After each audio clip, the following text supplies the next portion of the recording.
Hey everybody, David the AI Guide here, and welcome to another episode. Thanks to the new subscribers since last week's episode, really appreciate that. Also, please like and share, follow us on Facebook and Twitter. And today we're doing robots, specifically cobots. So a cobot is different than a robot in that it works along with a human employee instead of replacing that human employee. And a lot of the projections show that cobots is going to grow faster than regular robots because collaborative work allows more complex things to be done. And there's a few huge players in the robot business these days. One of them is ABB, an engineering and manufacturing firm out of Switzerland. The other two are Fanuc out of Japan and KUKA out of Germany. So these are the big three when it comes to robots. And ABB just introduced two brand new robots last week that are in the 25,000 to 35,000 range. So for robots, this is affordable. This is cheaper than a $15 an hour person plus benefits. Definitely cheaper. And it will displace the human from doing that repetitive task, but it will allow the humans to focus on other tasks that are more complex and higher value added. So that's the idea that ABB is pitching. And specifically, they're pitching robots, and they've seen very significant sales growth in 2020, sales increasing 80%. And the reason for that is simple: the COVID-19 pandemic.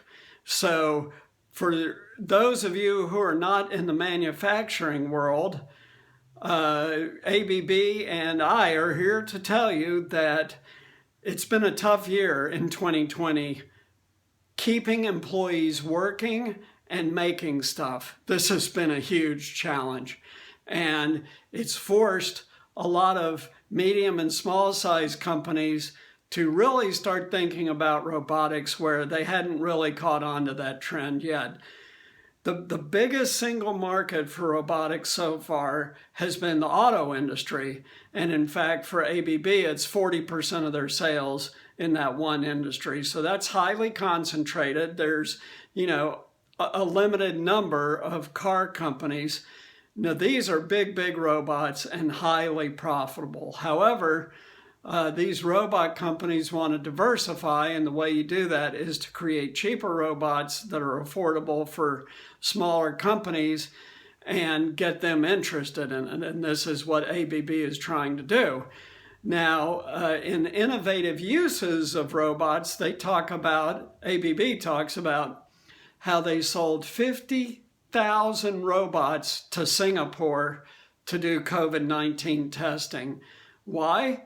Faster, 100% accurate in terms of movement, no variability, and no health risk to a human being who would otherwise be taking those tests of likely positive people.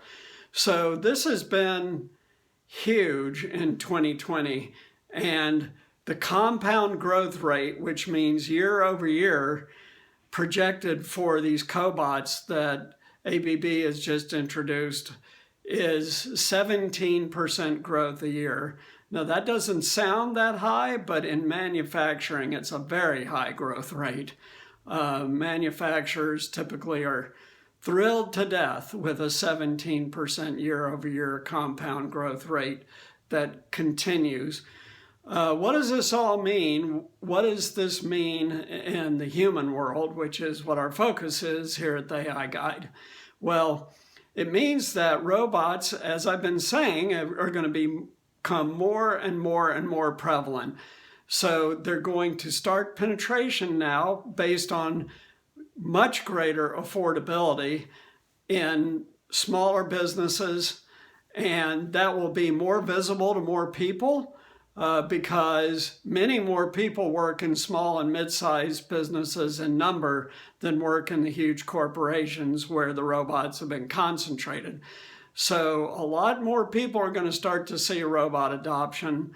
And as I've been saying a little bit down the road, because of the breakthroughs in natural language processing, specifically GPT-3 from OpenAI and others, robots have already been showing up in retail stores, and that's going to accelerate very, very significantly because of better language communication ability and cheaper and cheaper robots available.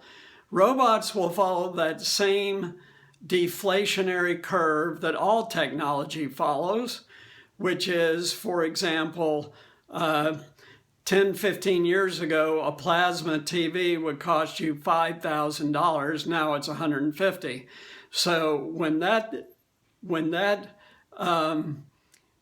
dematerialization of cost of robots fully hits, you're going to see robots everywhere. What does this mean? Well, it means that you don't want to pick for a career things that are repetitive manual labor jobs, like putting a specific part onto something, or for example, they talk about a bakery. Well, in a bakery, a commercial bakery, you're putting a very high volume of pans onto a conveyor belt that pulls the bread through a high-speed oven. All of that can be done by robotics, so you don't want that job. So again, encouraging you to think ahead as this tidal wave of automation is hitting now. And thinking ahead means pick something that's hands-on, that requires a human touch, that is a little more complicated. If you like doing work with your hands, there's higher level assembly work that is not capable of being done quite yet by robots, so there's that.